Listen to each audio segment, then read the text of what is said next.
6 है heat and energy physics का।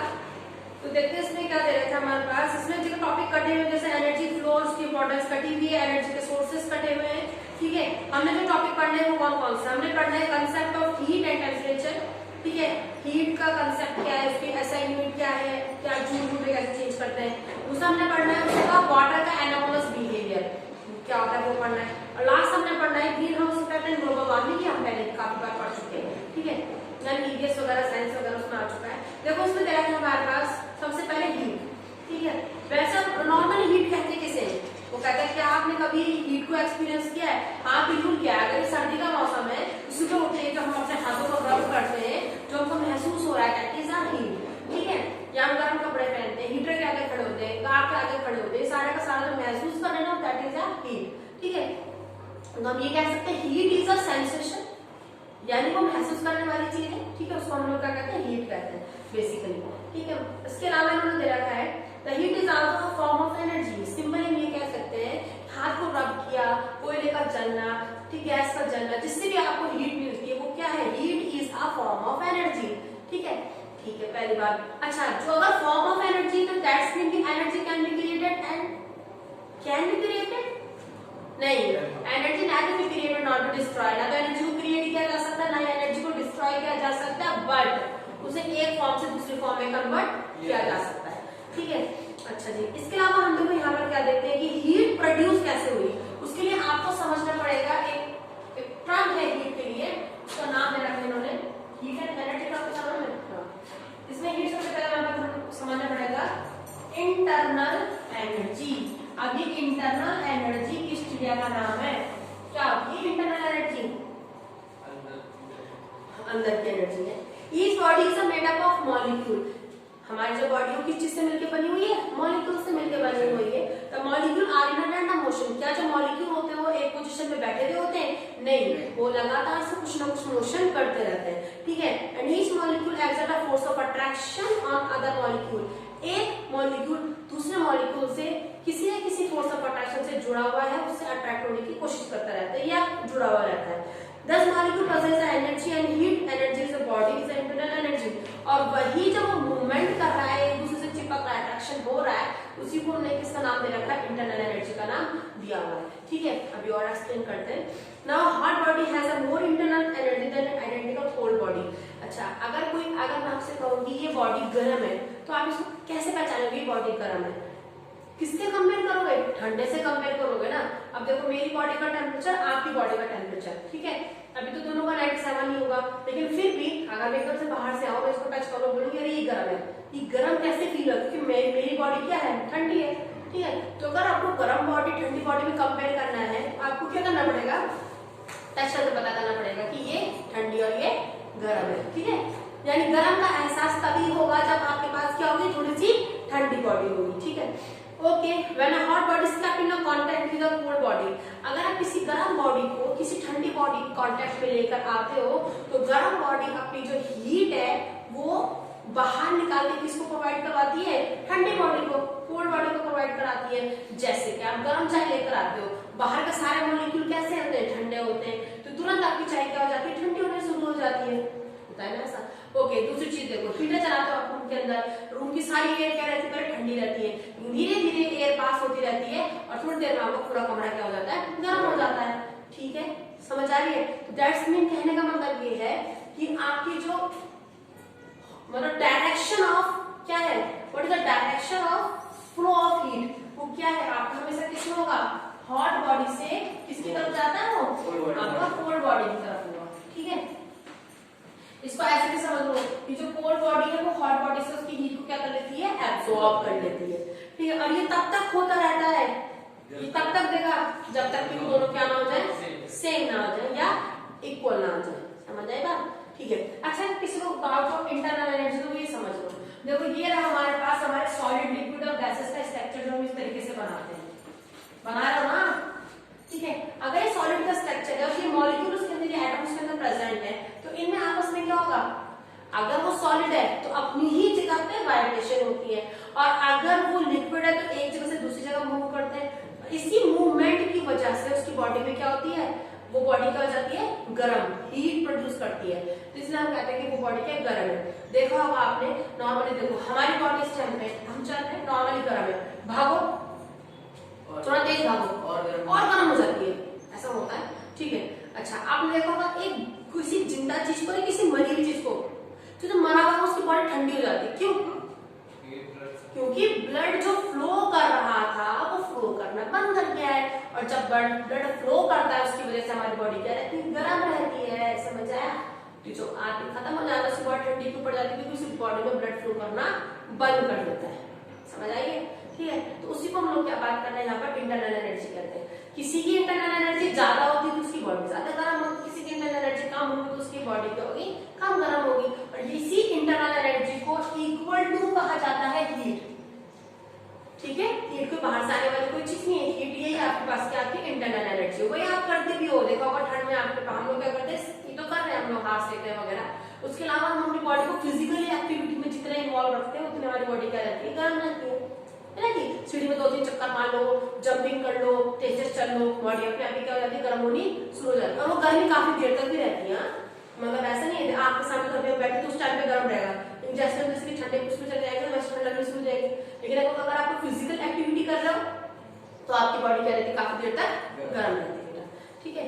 Okay, heat is the internal energy of a molecule consist the body, it flow from a hot body to cold body, ये इसकी definition है। कोई definition यार, heat is a form of a internal energy of any body, it flow from a hot body to a cold body, ठीक है, ऐसे भी लिखा जा सकता है। अच्छा, हीट की यूनिट क्या होती है, what is the unit of heat, इसकी यूनिट क्या है, इसकी यूनिट ऐसा यूनिट होती है जूल, इसको कान में किसे लिखते हैं, जूल से, और इसको जे से रिप्रेजेंट करते हैं, ठीक है। ओके, अगर इसको एनर्जी की टर्म में कहा जाए तो याद रखना fill up the blank step में कि 1 जूल इक्वल टू कितनी energy, 1 joule equal to 10 to the power 7 erg या एनर्जी, ठीक है। चलो अच्छा, अगर आपने देखा होगा सुना होगा हीट को कैलोरी में भी डिफाइन किया जाता है, ठीक है। उस पर पूरा चैप्टर याद है, उसका नाम है कैलोरीमेट्री। तो यानी हीट को अगर हम कैलोरी में कर रहे हैं, याद रखो 1 kilo joule equal to 1000 calorie, ठीक है। 1 किलो जूल में कितनी कैलोरी होती है, 1000 कैलोरी होती है, ठीक है। अच्छा, अगर इसको जूल में कन्वर्ट करना पड़े तो आप लिखोगे कि 1 कैलोरी बराबर होता है, इक्वल होता है 4.2 जूल, इट्स इंपॉर्टेंट, ठीक है। 1 कैलोरी कितने का बराबर होता है, कम से कम 4.2 जूल के बराबर होता है, ठीक है। ओके, चलो हीट समझ में आ गया। What is a heat, heat is a form of energy, basically internal energy, ठीक है। और उसकी एसआई यूनिट होती है जूल। अब उसे अगर हम एनर्जी में कन्वर्ट करते हैं तो 10 टू द पावर 7, और अगर हम उसे किसमें कन्वर्ट करते हैं, 1 कैलोरी को डिफाइन करते हैं, 1 calorie is equal to 4.2 joule के बराबर होता है। अच्छा, what is a temperature, what is a temperature, temperature is a measurement of या degree of hotness and coldness, ठीक है। ये आपको क्या बताता है कि ये बॉडी कितनी ज्यादा गर्म है, कितनी ज्यादा ठंडी है, ठीक है। तो temperature is a actually degree of hotness और कोल्डनेस, वो वही बताता है। किसी सिंपली आपकी क्या है, अगर मैं आपसे पूछूं टेम्परेचर से रिलेटेड, टेम्परेचर एक क्वांटिटी है जो आपको डायरेक्शन बताएगा, ठीक है। अगर ये दो बॉडीज रखी हुई है, ठीक है, अभी आपको नहीं मालूम कि कौन आपका हीट किस डायरेक्शन में जाएगा, क्योंकि हीट का डायरेक्शन तो तभी पता चलेगा ना आपको जब ये पता चलेगा कि which one is more hot, ठीक है। तो आप क्या करते हो, टेम्परेचर चेक कर दो, कराना टेम्परेचर चेक, आपने हीट चेक नहीं करी उसकी, आपने इसको क्या चेक किया, टेम्परेचर। टेम्परेचर चेक करने के बाद आप बोलते कि मैडम ये वाली हॉट बॉडी है, ये वाली कोल्ड बॉडी, तो सिंपल है, आपकी हीट इधर से किधर जाएगी, कोल्ड बॉडी की डायरेक्शन में जाएगी, क्लियर हो रहा है। तो इट इज अ टेम्परेचर, ठीक है, ओके। और टेम्परेचर की जो एसआई यूनिट है वो क्या हो जाती है, हो जाती है केल्विन। एसआई यूनिट क्या है उसकी, केल्विन है, उसको हम के से भी डिनोट करते हैं। इसके अलावा भी जो है टेम्परेचर को और चीजों में नापा जाता है, आपने देखा होगा सेल्सियस, ये तो एसआई यूनिट है बेटा। उसके अलावा सेल्सियस सी से और फ़ारेनहाइट एफ से भी हम इसको क्या करते हैं, डिनोट करते हैं, ठीक है, ओके। जरा यहाँ पे हमको कुछ दे रखा है, एक बार देख लेते हैं। What is the relation between Celsius और Kelvin?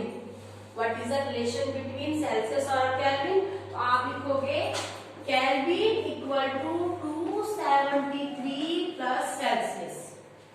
ये एक फॉर्मूला है जिससे आप केल्विन को सेल्सियस में बदल सकते हो और सेल्सियस को केल्विन में बदल सकते हो, ठीक है। अच्छा, अब एक और चीज बता दूं मैं आपको, आपके पास टेम्परेचर नापने का जो होता है ना थर्मोमीटर, 3 थर्मोमीटर होते हैं हमारे पास बेसिकली, ठीक है। ये टेम्परेचर वाला है, ये केल्विन को शो करता है, ये वाला आपका सेल्सियस को शो करता है, ये वाला आपका फ़ारेनहाइट को शो करता है। इसका जो पॉइंट होता है वो होता है, स्टार्टिंग होती है 273 से, स्टार्टिंग पॉइंट इज 273 और एंडिंग इज 372, ओके। ये स्टार्ट होता है 0 से, खत्म होता है 100 पे। इसका शुरू होता है 32, खत्म हो जाता है कितने का होता है, 32 प्लस 100 का कितना होगा, 132 लगभग कितने, ठीक है, क्योंकि 100 प्लस हो रहा है ना, ठीक है, समझ आया, क्लियर हुआ। अगर मैं आपसे पूछूं if 0 degree Celsius the 0 point of a Celsius thermometer is 0, then what is the 0 point या melting point of Kelvin scale? And your answer is 273 and 32. समझ आया क्या? क्या समझाना चाह रही हूँ? आया समझे? इन थर्मोमीटर के 0 पॉइंट ये हैं। उसी ने फिर हमारे पास जो फॉर्मूला बना था ना वो इससे बना था, केल्विन है ना, Kelvin equal to 273 plus Celsius. Clear हुआ? ठीक है, चलो। अच्छा, अगर आपसे कहा जाए what is the relation between a Celsius और अ फ़ारेनहाइट, कि आप फ़ारेनहाइट को सेल्सियस में कैसे कन्वर्ट करोगे, तो आपके पास फॉर्मूला हो जाएगा C, इसको यहाँ पे लिखते हैं थोड़ा सा, स्क्रीन पे आ जाएगा तो आउट ऑफ स्क्रीन हो जाएगा।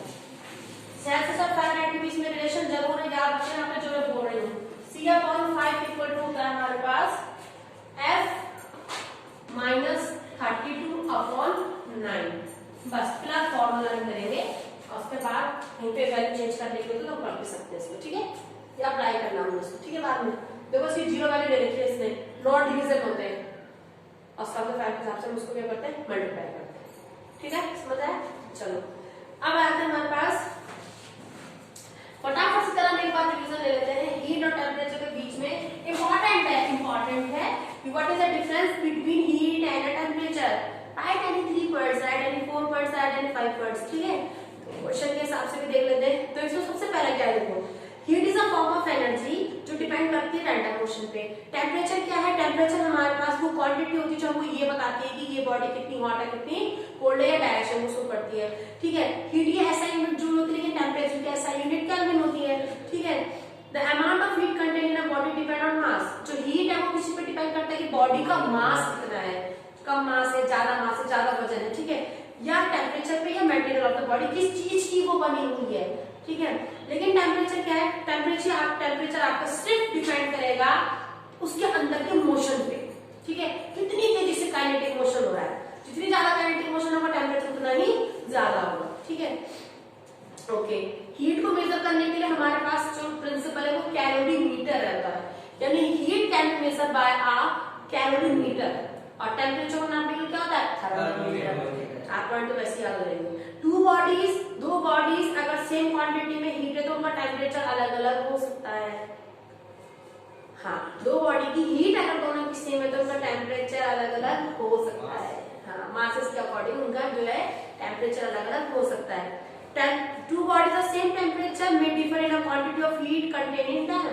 अगर उनका सिंपल सवाल है, उसका अपोजिट जो होगा, टू बॉडी अगर उनका टेम्परेचर सेम है तो उनकी क्या हो सकता है, हीट क्या हो सकती है, बॉडी की दोनों की अलग अलग हो सकती है, ठीक है, okay. Now when two bodies are placed in a contact the total amount of heat is equal to the sum of the heat of the individual body. यहाँ पे इन्होंने क्या रखा है कि अगर दो बॉडीज है कुछ आपस में किसी के कॉन्टेक्ट में लेके आया जाता है तो उनकी जो टोटल एनर्जी होगी ना, total amount of heat is equal to, total heat वो बराबर होगी उनके अपने किसके बराबर, इंडिविजुअल हीट के बराबर। मीन्स अगर ये दो बॉडी है, ठीक है, तो अगर मैं इसका टोटल निकालूं तो 5 और 5 इंडिविजुअल निकलेगा 10, और 10 को जरूरी 5 में डिवाइड किया जाए, 5 और यहाँ पे आप यहाँ इसको कर सकते हो 6 और 4 में भी कर सकते हो, 6 और 4 में भी डिवाइड किया जा सकता है। इंडिविजुअल के हीट के सम के बराबर होगा उसका टोटल एनर्जी, ठीक है। हीट। अच्छा, टेम्परेचर के बारे में क्या कहा गया है? When two bodies are different temperature are placed in a contact, दो बॉडीज अगर दोनों का टेम्परेचर अलग अलग है, एक का 100 है एक का 15 है, ठीक है, the resultant temperature is temperature between two temperature. अब इसका इन दोनों का टेम्परेचर उसके रिजल्टेंट टेम्परेचर के बराबर निकाला जाता है, वो निकाला जाता है अकॉर्डिंग टू अ ग्राफ। ये अगर मेरे पास T1 ग्राफ है, ये T2 ग्राफ है, तो इनके बीच का जो डिफरेंस होगा वो निकलेगा हमारे पास क्या? रिजल्ट। ठीक है, वो रिजल्ट निकालने का तरीका अकॉर्डिंग टू ग्राफ चलेगा। ठीक है, तो आप इसको इस तरीके से डिफाइन करेंगे। 5 पॉइंट, अगर इसको थोड़ा प्रॉब्लम हो तो फिलहाल 2-3 पॉइंट आप इसमें कर सकते हैं। ठीक है, चलो अब आ जाता है हमारे पास थर्मल एक्सपेंशन। ठीक है, वर्ड का नाम क्या दे रखा है? थर्मल। थर्मल माने हीट और एक्सपेंशन माने फैलना। ठीक है, एक्सपेंशन माने होता है फैलना, इंक्रीज करना लेंथ। अब एक्सपेंशन हो कई तरीके से हो सकता है, उसकी लेंथ भी इंक्रीज हो सकता है, उसका एरिया बढ़ सकता है, उसका वॉल्यूम बढ़ सकता है, होता है ना? ठीक है, समझ आ गई? तो यहाँ पे मैं इसको 3 तरीके से डिवाइड कर सकती हूँ। देखो, एक्सपेंशन डिवाइडेड इनटू 3 टाइप। एक होता है लीनियर, लीनियर माने उसकी लेंथ का बढ़ना, ठीक है। दूसरा होगा एरिया का बढ़ना, उसको कहते हैं सुपरफिशियल। और तीसरा होता है उसका वॉल्यूम का बढ़ना, उसे कहते हैं क्यूबिकल। ठीक है, अच्छा अब अगर मैं बात करूं बेटा सॉलिड, लिक्विड और गैस की, किसमें मैक्सिमम एक्सपेंशन होगा? ऑब्वियस सी बात है गैसेस में होगा, क्योंकि इसमें गैप ज्यादा होता है, जितना ज्यादा गैप होगा उतने ज्यादा एक्सपेंड करेगा। तो गैसेस में एक्सपेंशन ज्यादा, लिक्विड में कम और सॉलिड में तो ना के बराबर होगा, लेकिन बहुत कम होगा। ठीक है, बहुत ज्यादा देखने को मिलेगा आपको। ठीक है, अच्छा इसके बाद हम बात करने वाले हैं एनोमलस एक्सपेंशन ऑफ वाटर। ये टॉपिक है आपका। ठीक है, थर्मल एक्सपेंशन समझ में आ गया? यानी हीट की वजह से हमारे लेंथ, एरिया और वॉल्यूम में जो चेंजेस आते हैं उसे थर्मल एक्सपेंशन कहा जाता है। ठीक है, अब हम पढ़ने जा रहे हैं anomalous. What the meaning of anomalous? Anomalous behaviour के लिए क्या लिखा हुआ? Expansion, anomalous expansion of water. ये क्या है भाई? ये किस चीज का नाम है? ये क्यों अलग से हमको वाटर का एक्सपेंशन पढ़ाया जा रहा है? क्या प्रॉब्लम आ गई? क्यों पढ़ाया जा रहा है? देखिए, एनोमलस माने होता है डिफरेंट। एनोमलस माने डिफरेंट। ये अलग तरीके से करता है। सारे के सारे लिक्विड, सारे के सारे सॉलिड, सारे के सारे गैसेस हीट देने में क्या होती है? फैलती है। इसका तो सीन ही कुछ और चल रहा है। अगर मैं डिफर बोल देता इसका मतलब ये क्या हो रहा होगा? कुछ तो डिफरेंट हो रहा है ना, उसी को हमने पढ़ना है। देखो यहाँ पे क्या होता है, इसमें इन्होंने दे रखा है the expansion of water when it's cooled from a 4 degree to 0 degree, it is known as anomalous expansion of water। यानी कि पानी का फैलना। लेकिन पानी फैलता कब है? गर्म होने में फैलना चाहिए ना। यहाँ पे पानी जो फैल रहा है वो ठंडा करने पे फैल रहा है। कितना करने में फैल रहा है? ठंडा करने में। जब टेम्परेचर आपका वो कहता है, देखो यहाँ पे इन्होंने आपको डायग्राम बना के दिखा रखा है, इस तरीके से ग्राफ शो कर रखा है। देखो कर रखा है ना, यहाँ पे ये वॉल्यूम हो गया आपके पास, यहाँ पे टेम्परेचर दे रखा है वो भी सेल्सियस में, और इस तरीके से देखो यहाँ पे ये इस तरीके से टच करके ऐसे ग्राफ बढ़ा हुआ है। यहाँ पे कम से कम ये 4 है, ये 2 है, ये 0 है, ये 6 है, ये 8 है। ठीक है, अब देखो हमने आपने 1 ग्राम पानी लिया, क्या लिया? 1 ग्राम पानी जिसकी डेंसिटी 1000 थी, क्योंकि वो आपका ग्राफ में शो है ना। तो 1 ग्राम पानी ले रखा हमने। 1 ग्राम पानी को जब हम 1000 डेंसिटी के हिसाब से हम लोग क्या कर रहे हैं? एक्सपेंड करने की कोशिश करते हैं। हमने क्या करा? टेम्परेचर देखा। हम जैसे जैसे टेम्परेचर को कम करते चले गए, तो यहाँ पे इन्होंने दे रखा है, यहाँ पे इन्होंने दे रखा है ये वॉल्यूम, यानी 0.9999 ऐसे करते करते यहाँ पे आएगा 1000। जैसे 1000 ग्राम पानी, 1 ग्राम पानी पहुंचा। 1 ग्राम पानी आपको पहले क्या होगा? देखो ये आपका नीचे की तरफ डिक्रीज हो रहा है। ठीक है, नीचे की तरफ आने वाला डिक्रीज हो रहा है, तो यहाँ पे टेम्परेचर आपका कम होता होगा। देखो 0 से कम होता होता है, कहाँ पहुंचा? 4 पे पहुंचेगा। जैसे वो 4 डिग्री सेंटीग्रेड पे आएगा, कौन? वाटर। क्या होना चाहिए था? सिकुड़ना चाहिए था, जमना चाहिए था, कॉन्ट्रैक्ट होना चाहिए था, लेकिन ठंडा होने पर ये उल्टा हो रहा है, ये एक्सपेंड हो रहा है बेटा, ये फैल रहा है। और यही एक इसकी एक ऐसी प्रॉपर्टी जिसकी वजह से आप पूरी समुद्री मछलियां लाइफ सरवाइव करती हैं।